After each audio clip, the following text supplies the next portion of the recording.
என்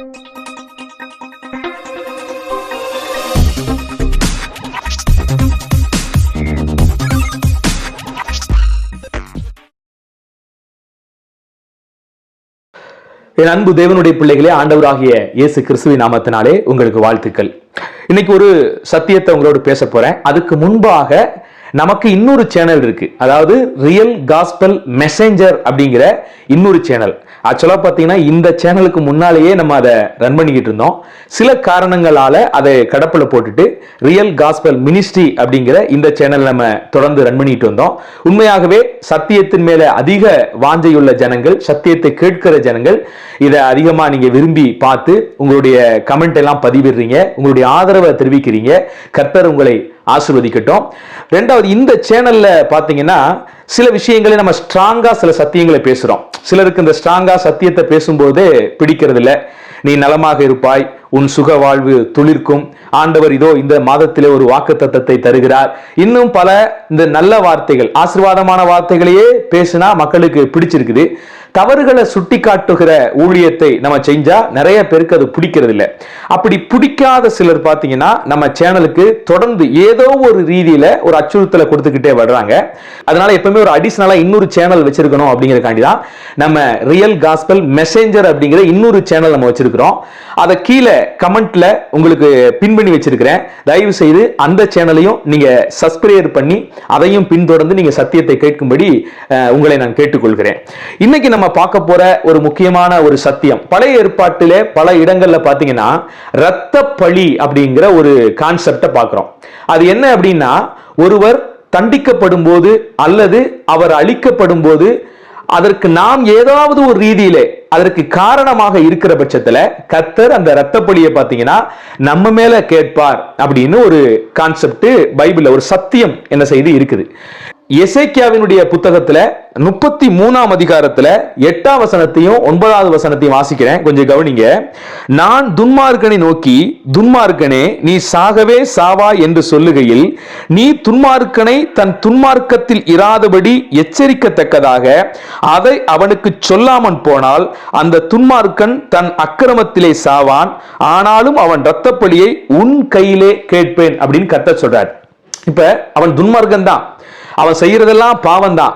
ஒருவேளை கடவுள் அவனை அழிக்க சித்தமாக மாறும் பொழுது ஊழியர்களாகிய நாம் என்ன செய்யணும்னா அவர்களுடைய தவறுகளை சுட்டி காட்ட வேண்டும் என்று கர்த்தர் விரும்புகிறார். இப்ப அதைத்தான் நினிவே பட்டணத்திலையும் பார்க்கிறோம். நினிவே பட்டணம் பாவம் செய்து அக்கிரமத்தினால் நிறைந்து போகும் போது யோனா என்கிற தீர்க்கதரிசியை கடவுள் அழைத்து அவனை அந்த பட்டணத்துக்கு விரோதமாக தீர்க்க தரிசனத்தை உரைக்க சொல்லுகிறார்.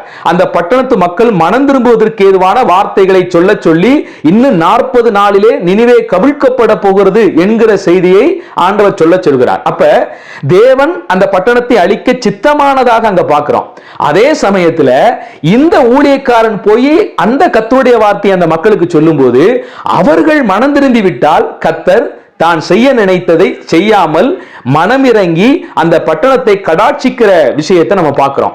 அப்ப இன்னைக்கும் ஒரு ஊழியக்காரங்க அப்படின்னு கேட்டீங்கன்னா மற்றவர்கள் தவறு செய்யும் போது அந்த தவறை நிச்சயமாக நாம் சுட்டி காட்ட வேண்டும். அப்படி சுட்டி காட்டாத பட்சத்துல பாத்தீங்கன்னா அந்த இரத்தப்பழி நம்மிடத்திலே கேட்கப்படும் என்று வசனம் தெளிவாக சொல்கிறது. தொடர்ந்து அந்த 9வது வசனத்தை வாசிக்கிற கவனிங்க. துன்மார்க்கன் தன் வழியை விட்டு திருப்பும்படி நீ அவனை எச்சரித்தும் அவன் தன் வழியை விட்டு திரும்பாமல் போனால் அவன் தன் அக்கிரமத்திலே சாவான், நீயோ உன் ஆத்துமாவை தப்புவித்துக் கொள்ளுவாய். ஒருவேளை நம்ம அவனை எச்சரித்தோம், அவன் தன் திமிர்த்தனத்தினால அவன் அந்த வார்த்தைக்கு கீழ்ப்படியாம அவன் பாவம் செஞ்சான்னா அவன் தன் பாவத்தினால சாக போறான். நம்ம கிட்ட ஆண்டவர் இந்த இரத்தப்பழியை கேட்க மாட்டேன் அப்படிங்கிறாரு. அப்ப நம்முடைய வேலை என்ன? நிச்சயமாக ஒரு அக்கிரமக்காரன், ஒரு தவறான மனிதன், ஒரு பாவம் செய்கிற பாவி செய்யும் போது அவனுடைய தப்பிதத்தை அவன் திருந்தும்படியாக நம்ம சுட்டி காட்ட வேண்டிய அவசியம் இருக்கிறது. நமக்கென்ன, நாமையே அதை சொல்லணும் அப்படின்னு பேசாம உட்கார்ந்துட்டோம்னா நிச்சயமா அதனுடைய இரத்தப்பழியை தேவன் நம்ம இடத்துல கேட்பார். இப்போ உங்க வீட்டு பக்கத்துல ஒரு ரோடு போகுது, அங்க ஏதோ ஒரு குழி நோண்டி வச்சிருக்காங்க. அங்க பெஞ்ச மழையில அந்த குழியை அந்த தண்ணி மூடி காணப்படுது. இப்ப நீங்க அதை பாக்குறீங்க, உங்களுக்கு தாராளமா தெரியும் அங்க ஒரு குழி இருக்கிறது அப்படிங்கிறது தெரியும். நீங்க பாத்துக்கிட்டே வர்றீங்க, ஒரு வண்டி வர்றாப்புல. நீங்க எச்சரிக்கையாமே இருக்கும்போது அவன் அந்த குழியில விழுந்து அடிபடுகிறான் அல்லது மரணிக்கவே போகிறான். இது உங்களுக்கு தெரிந்தும் நீங்கள் அதை எச்சரிக்காம, வருகிற மனிதனை எச்சரிக்காமல் விட்டபடினால் சாகிறபடினால நிச்சயமாக கர்த்தர் உங்களிடத்திலே அந்த இரத்த பலியை என்ன செய்வார்? கேட்பார் என்று சொல்லுகிறது. இதே போல பவுலடிகளும் ஒரு வார்த்தையை சொல்கிறார். இப்பதான் முக்கியமான விஷயம். இப்ப இரத்த பலி நம்ம சுட்டி காட்டுறோம் அப்படின்னு இருந்தாலும் பவுலடிகள் இரத்த பலியை குறித்து தம்முடைய ஜனங்களுக்கு போதிக்கிறார். அங்க எங்க வாசிக்கிறோம்? அப்போஸ்தலர் நடபடிகள் புத்தகம் 20ஆம் அதிகாரத்துல 26ஆம் வசனத்திலிருந்து வாசிக்கிறேன், கவனிங்க.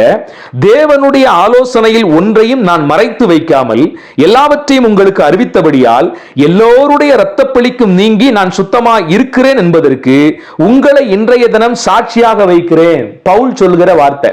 அன்றைய சபை மக்களுக்கு தேவனுடைய சத்தியத்துல ஒன்னையுமே அவர் மறைச்சு வைக்கலையா, எல்லாத்தையும் பகிரங்கமாக மக்களுக்கு உபதேசித்தபடினால் நான் இரத்த பலிக்கு நீங்களாய் இருக்கிறேன் என்று பேசுகிறார். அப்ப சத்தியத்தை அநியாயத்தினால் அடக்கி வச்சு, ஒருவேளை இந்த சத்தியத்தை மக்கள்கிட்ட சொல்லு போனா நமக்கு வர வேண்டிய வரும்படி போயிரும், நமக்கு வர வேண்டிய வரத்து போயிரும் அப்படின்ட்டு சத்தியத்தை மறைத்து போதிக்கிற எந்த போதகர் மேலையும் ஜனங்களுடைய விசுவாசிகளுடைய இரத்த பலி அவங்க மேல, அதாவது ஊழியர்கள் மேல இருக்கும் என்பதாக இங்க பவுல் போதிக்கிறார்.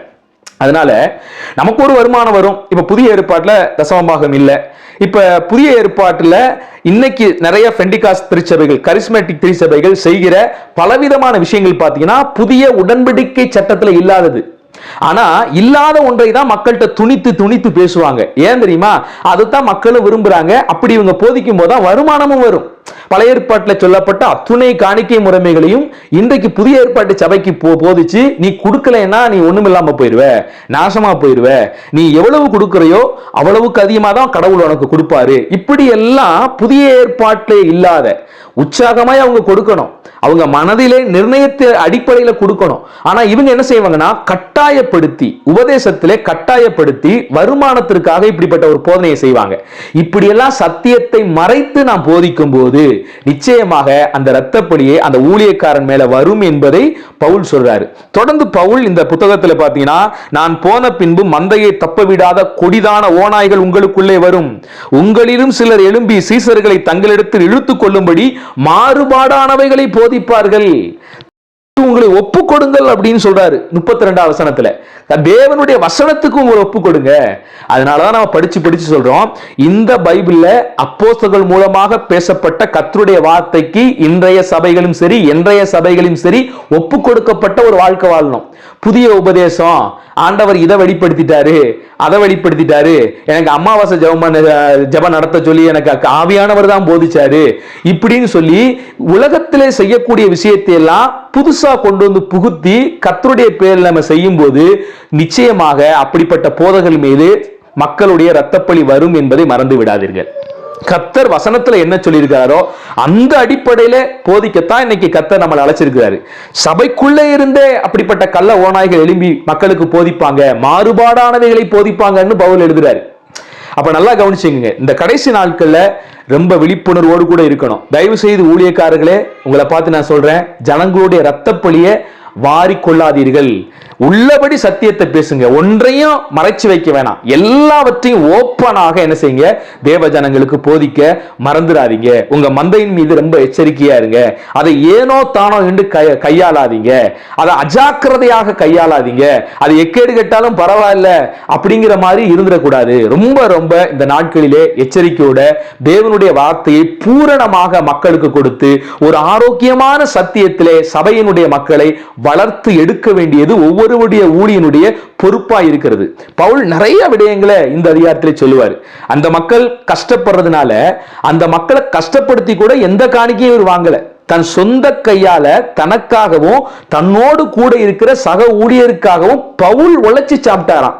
வாங்குவதை பார்க்கிலும் கொடுப்பதே உத்தமம் என்று இயேசு கிறிஸ்து சொன்ன அந்த வசனத்தை நினைவு கூர்ந்து பவுல் எப்படியெல்லாம் அந்த சபை மக்களுக்கு முன்பாக உண்மையும் உத்தமமாக பயணித்தார், எப்படி கலப்பில்லாமல் சத்தியத்தை அவர்களுக்கு உபதேசித்தார் என்பதை எல்லாம் இந்த அப்போஸ்தலர் 20ஆம் அதிகாரத்தில் நம்ம தொடர்ச்சியாக வாசிக்கிறோம்.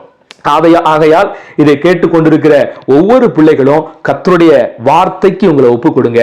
ஒவ்வொரு ஊழியர்களும் தேவ வசனத்தை எந்த ரீதியிலையும் மறைச்சு வைக்காம அப்படியே ஜனங்களுக்கு என்ன செய்யுங்க, போதிக்க மறந்துடாதீங்க. இரத்தப்பழிக்கு நீங்களாக்கி விடுதலை ஆகுங்கள்.